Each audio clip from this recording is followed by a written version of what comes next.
Assalamualaikum warahmatullahi wabarakatuh, teman-teman Dua Madinah. Gimana kabarnya nih? Oh iya, teman-teman, kemarin kita sudah belajar mengenal tentang aturan penggunaan alat elektronik. Nah, seperti yang teman-teman tahu, kalau di buku petunjuk, biasanya kita menggunakan alat elektronik itu pastikan tangan kita nggak basah.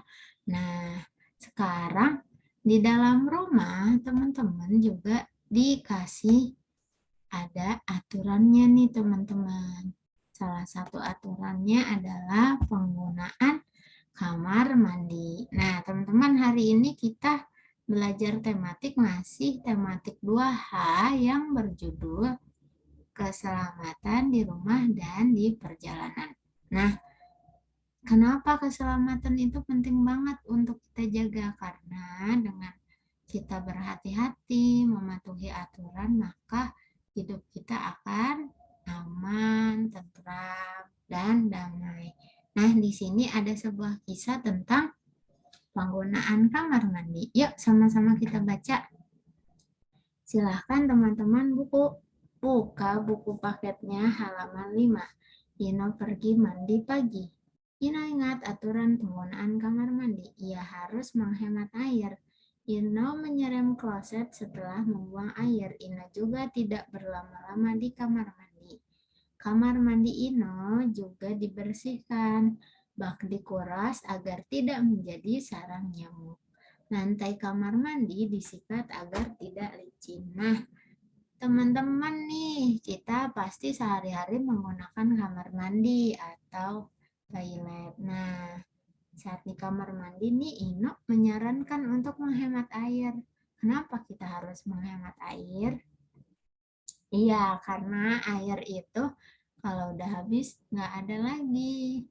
Dan kalau di saat kekeringan kita jadi punya tampungan air. Terus dijaga juga kebersihannya supaya apa? Dibersihkan agar tidak ada nyamuk. Nah, soalnya ada nyamuk-nyamuk yang bersarang di bak kamar mandi kalian, yaitu nyamuk penyebab demam berdarah.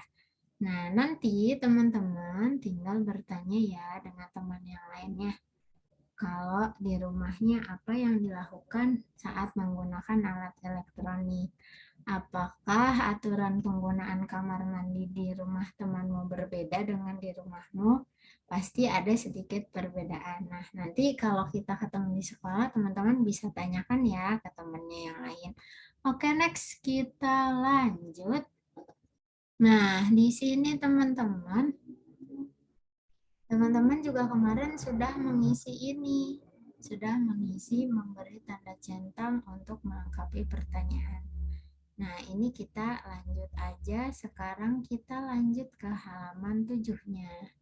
Teman-teman masih ingatkah penggunaan huruf kapital? Nah, penggunaan huruf kapital masih ingat kan kalau di awal kalimat dia menggunakan huruf kapital seperti ini. Nah, jadi ini ada sebuah potongan cerita. Air merupakan karunia Tuhan Yang Maha Esa. Nah, Tuhan Yang Maha Esa ini huruf T yaitu menggunakan huruf besar. Karena apa? Karena dia di awal kalimat dan menunjukkan kepemilikan. Yang-nya, Y-nya juga besar, M-nya besar, E-nya juga besar. Biasa kalau dalam bahasa Indonesia ini disingkat tulisannya menjadi Tuhan YME Yang Maha Esa. Nah, di sini nih teman-teman, Tuhan ini adalah kata ganti dari Tuhannya kita, Tuhan manusia, yaitu kalau orang Islam menyebut nama Tuhannya dengan nama Allah, maka Tuhan ini sebagai kata ganti. Sama seperti pelajaran yang terdahulu, kata ganti saya, dia, seperti itu. Nah, ya teman-teman, kita disuruh menulis kembali kalimat berikut dengan benar. Nah, ini ada huruf yang masih belum sempurna penulisannya menggunakan huruf kapital. Nah, coba kita cek dulu.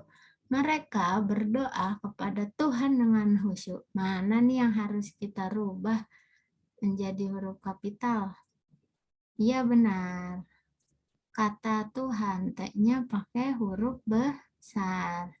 Yuk sama-sama kita salin lagi di sini. Mereka berdoa kepada T-nya besar Tuhan dengan khusyuk. Jangan lupa kalau kalimat berita ada tanda titiknya. Nomor 2, alam dan seisinya adalah ciptaan Tuhan yang Maha Pencipta. Nah, mana lagi nih yang Tuhan? Ya benar, T-nya yang Maha, M-nya besar, sama P-nya juga besar. Karena ini kata ganti sifat atau kepemilikannya daripada Allah. Kita tulis alam dan seisinya adalah ciptaan Tuhan.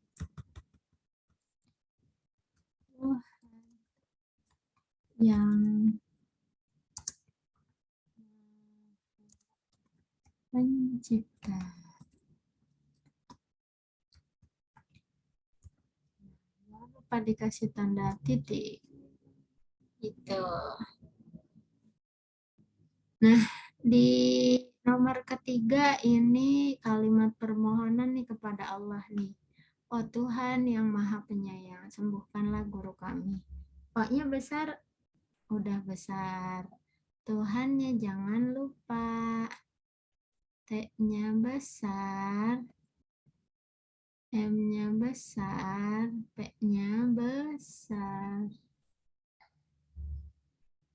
Maaf, yang di sini Bu Fat, yang di sini juga karena kita masih berhubungan dengan Allah, pakai huruf besar. Kita tulis sama-sama. Oh, Tuhan yang Maha Penyayang. Kayaknya besar ya.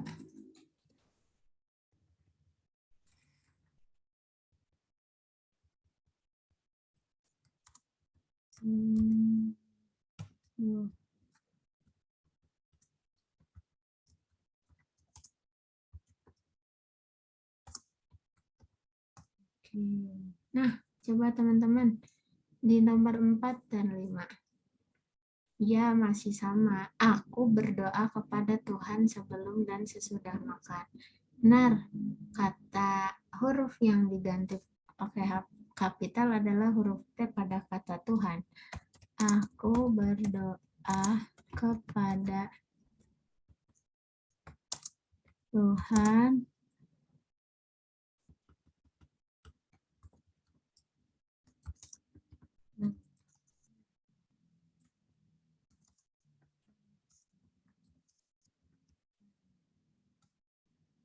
terakhir. Kita harus bersyukur kepada Tuhan yang Maha Esa. Yang perlu diberi huruf kapital kata Tuhan, T-nya saja, yang-nya, Y-nya, Maha, M, dan Esa. Yuk kita tulis. Kita harus bersyukur kepada Tuhan yang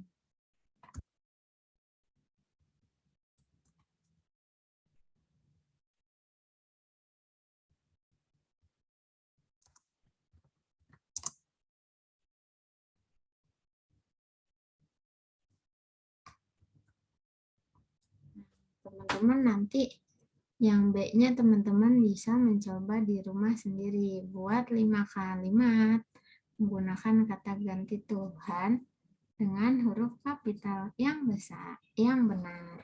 Oke, ini halaman 7 kita sudah selesai menulisnya. kita akan langsung aja ke halaman selanjutnya. Kita mau mengenal tentang jam. Nah, teman-teman, Allah itu juga menciptakan waktu. Allah menciptakan waktu, kenapa bisa adanya waktu dan jam? Karena sebelumnya Allah ini sudah menciptakan makhluk luar angkasa, yaitu matahari, bulan, planet-planet, dan kita hidup di dunia ini sebatas waktunya, punya waktu. Jadi ada perbedaan siang dan malam, itu adalah perubahan daripada waktu. Nah, biasanya waktu di kita ini dikenal dengan jam. Nah, coba perhatikan di sini. Siapa yang pernah lihat jam seperti ini? Ini adalah jarum jam. Nah, di dalam jam ini terdiri dari dua jarum jam. Jarum yang panjang dan yang pendek. Nah, di tengah-tengah ini sebagai poros. Nah, jarum yang pendek ini menunjukkan jam, sedangkan yang panjang ini menunjukkan menit. Lalu ada jarum pendek di angka mendekati 5 dan jarum panjangnya tepat di angka 12 dibacanya pukul 5. Nah, ini pukul 5. Bagaimana cara menulisnya? Dalam Indonesia, kita mengenal waktu selama 24 jam. Kalau di Indonesia, waktu kita ada 24 jam. 24 jam dalam sehari. Nah, kalau dalam Islam, 24 dalam sehari itu dibagi menjadi 3 bagian, teman-teman. 8 jam untuk istirahat, 8 jam untuk ibadah, dan 8 jam untuk bekerja, beraktivitas. Apa aja sih? Nah, teman-teman biasanya kalau istirahat 8 jam kan, apalagi teman-teman masih masa pertumbuhan.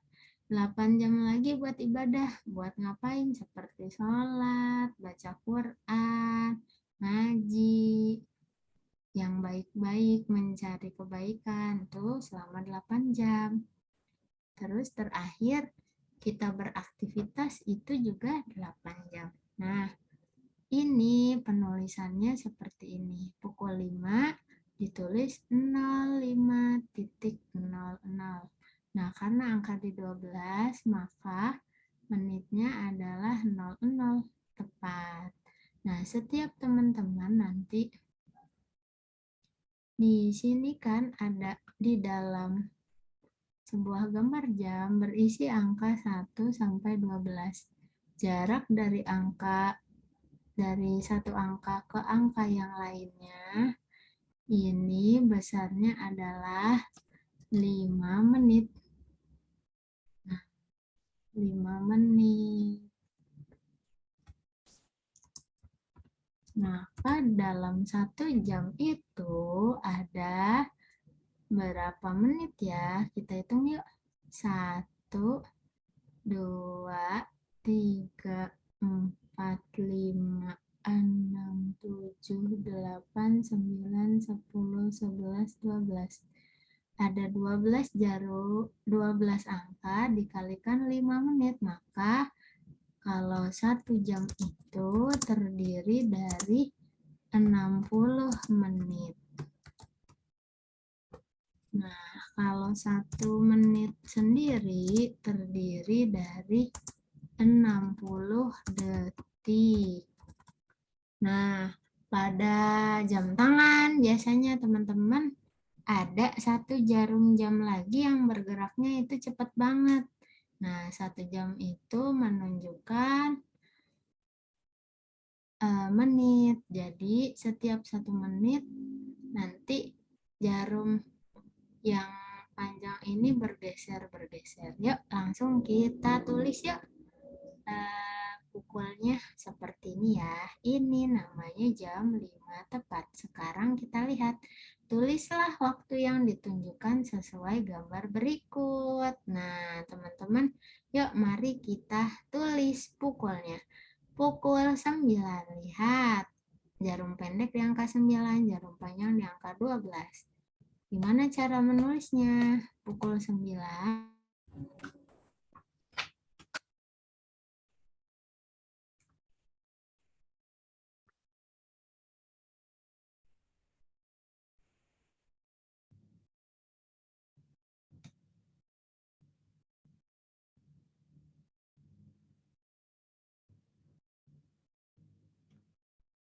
Oke, teman-teman, kita lanjutkan lagi ya.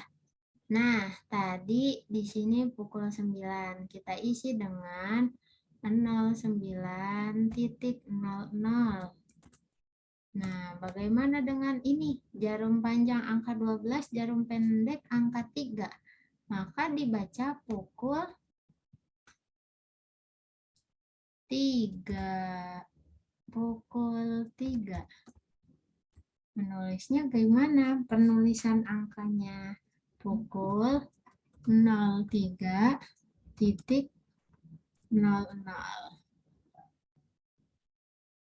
Nah, lalu di sini di angka 1 jarum pendek, lalu di angka 12 jarum panjangnya. Berarti pukulnya pukul 1. Penulisan angkanya 01.00. Nah, di sini teman-teman. Di angka 4, lalu ke jam 12.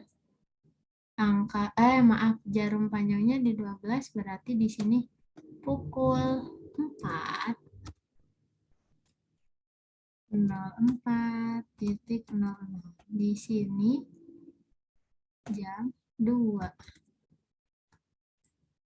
Berarti 02.00 terakhir. Sama-sama jarum panjang di angka 12 dan jarum pendek di angka 12. Berarti di sini pukul 12. Jamnya angkanya 12.00. Oke deh, mudah kan? Nah, teman-teman, sekarang kita lanjut ke halaman 9-nya. Kita mau memasangkan pukul keterangan jam yang sesuai. Di sini ada gambar jamnya dan kita akan pasangkan dengan kalimat-kalimatnya. Oke, teman-teman. Kita lihat ya. Sebentar. Ufat geser sedikit. Oke. Nah, di sini nih, teman-teman. Yuk, kita lihat. Ina bangun pagi pukul 5. Kita cari jam 5 itu yang mana? Oh, yang ini ternyata, teman-teman. Kita tarik garis deh. Ina sarapan pukul 6. Mana gambar 6? Oh, di sini gambarnya. Ino masuk sekolah pukul 7. Mana jarum jam? Tunjukkan pukul 7. Ina tidur siang pukul 2. Mana pukul 2? Di sini. Ina sampai rumah dari sekolah pukul 11. 11-nya yang mana? Yang ini. Terakhir, Ina istirahat di sekolah pukul 9. Ini deh. Gimana? Mudah kan teman-teman untuk menjawabnya? Oke, pasti bisa nih semuanya. Alhamdulillah. Oke, kalau gitu kita lanjut lagi ya ke halaman selanjutnya. Nah, siapa yang pernah melihat pelangi? Nah, teman-teman di sini, teman-teman kita akan menyanyikan sebuah lagu yang berjudul Pelangi. Siapa penciptanya? Pelangi. Pelangi penciptanya adalah Pak Ate Mahmud.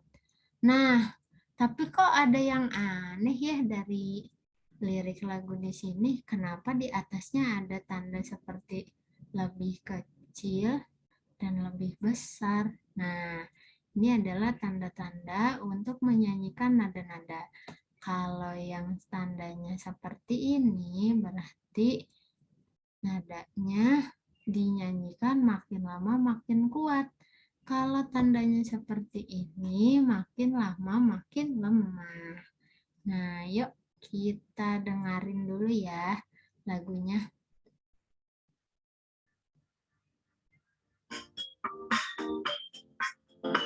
Sambil ikutin. Pelangi, alangkah indahmu, merah kuning hijau di langit yang biru.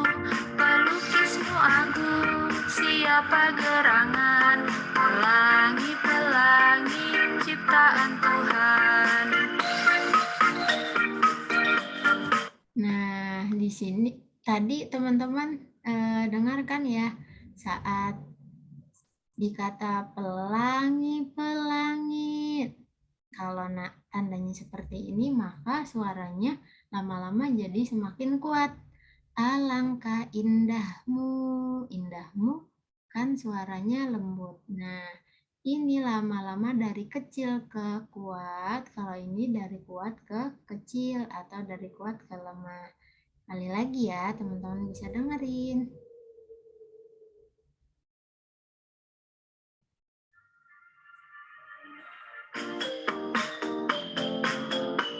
Pelangi-pelangi, alangkah indahmu, merah kuning hijau di langit yang biru.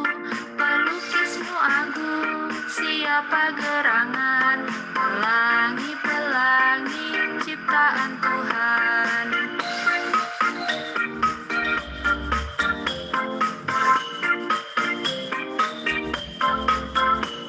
Pelangi-pelangi, alangkah indahmu, merah kuning hijau di langit yang biru. Pelukismu agung, siapa gerangan, pelangi-pelangi ciptaan Tuhan. Oke, alhamdulillah. Nah, teman-teman nih, lihat nih di halaman 11. Ada keterangannya nih, teman-teman. Lagu di atas dinyanyikan dengan nada kuat dan nada lemah. Tanda seperti ini. Tanda lebih kecil artinya dari dinyanyikannya lama-lama semakin kuat. Kalau yang seperti ini besar ke kecil makin lama makin lemah. Nah, pelangi ini temponya tempo sedang, punya birama 4/4, jadi ketukannya 4 kali. Nah, ketukan pertamanya dinyanyikan lemah, jadi nadanya gini, pelangi-pelangi, kan yang itu alangkah indahmu. Indahmu itu nadanya lama-lama jadi pelan atau lemah. Nah, teman-teman biasanya kalau menyanyikan lagu kan pakai alat musik. Nanti kapan-kapan kita akan belajar memainkan alat musik ya. Teman-teman biasanya paling mudah pakai pianika. Nanti kapan-kapan kita akan berkreasi itu. Oke, kita lanjut. Nah, di sini ada hal-hal yang perlu kita lakukan saat bermain. Bermain itu bisa di dalam ruangan atau bisa di tempat bermain. Nah, di sini disuruh mengamati ada 3 buah gambar. Menurut teman-teman ini gambar benda-benda yang ada di rumah. Di halaman 12 coba. Tapi mereka sedang membuat kayak eksperimen nih. Yang pertama mainan pisau. Pisaunya tidak digunakan dengan baik, akibatnya tangannya berdarah. Lalu yang kedua ada gambar sedang seorang anak perempuan sedang bermain di saklar listrik atau tempat colokan listrik. Ini berbahaya karena kalau masukkan sesuatu ke lubang itu nanti listrik tiba-tiba bisa menyambar, apalagi yang kamu masukkan bendanya terbuat dari logam. Dia listriknya akan tersambar, kamu akan tersengat listrik. Nah, yang terakhir nih, Mainnya main ngebakar kertas di atas kompor. Nah, ini bahaya. Nanti teman-teman bisa aja menimbulkan kebakaran. Nah, teman-teman, kalau untuk bermain juga harus menjaga keamanan dan jangan main dengan benda yang berbahaya. Nah, di sini kita baca dulu ya. Di rumah, Rido lebih suka membaca buku daripada bermain. Kegiatan ini dapat menambah pengetahuan. Kegiatan ini juga tidak membahayakan diri. Apakah kamu ingin meniru sikap dari Rido? Yo, teman-teman ingin nggak meniru sikap dari Rido? Rido lebih memilih baca buku daripada bermain, apalagi main hal-hal yang berbahaya.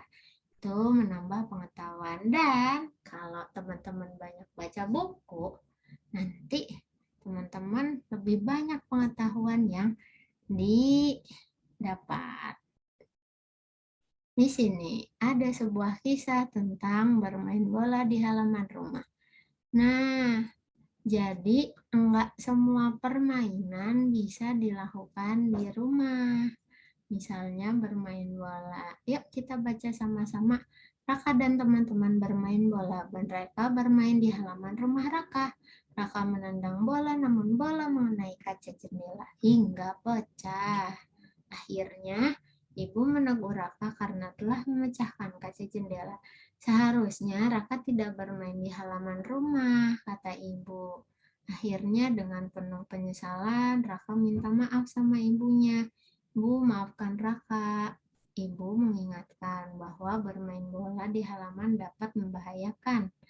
Ayah akhirnya membersihkan pecahan kaca dengan hati-hati. Pecahan kaca segera disingkirkan agar tidak melukai siapapun. Nah, kalau bermain bola itu lebih baik kita lakukan di lapangan.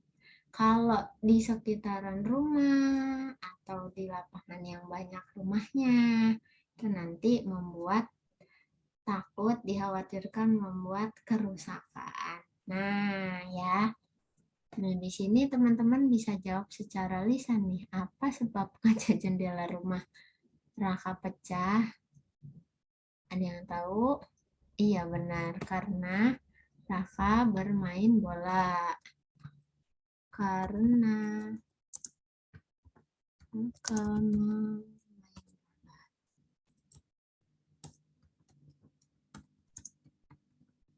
di mana sih seharusnya di lapangan yang luas?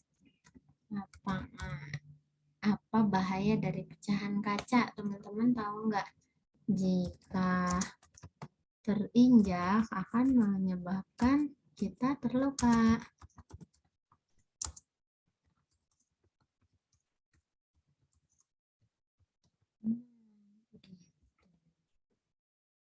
Teman-teman, jadi untuk olahraga itu ada yang bisa dilakukan di luar rumah, ada yang bisa dilakukan di dalam rumah. Nah, di sini ada sikap anak-anak yang bermain bersama-sama, menjunjung sikap persatuan. Nah, teman-teman di sini mereka bermainnya secara rukun. Kalau bermain secara rukun sesuai dengan sila Pancasila yang berbunyi Persatuan Indonesia. Nih, mereka beda agama tapi bermain dengan rukun. Terus di sini juga mereka kalau kalian perhatikan berjenis kelamin yang berbeda, ada anak laki-laki dan ada anak perempuan. Mereka bermain bersama. Nah, sikapnya jujur. Kalau kita lagi main harus jujur, nggak boleh curang. Karena kalau misalnya curang, kita itu sama saja dengan mengkhianati diri sendiri. Oke teman-teman, hari ini kita cukup sampai sini aja pelajarannya. Insya Allah kita akan jumpa lagi esok hari ya. Kurang lebihnya mohon maaf. Billahi taufiq wal hidayah. Assalamualaikum warahmatullahi wabarakatuh. Selamat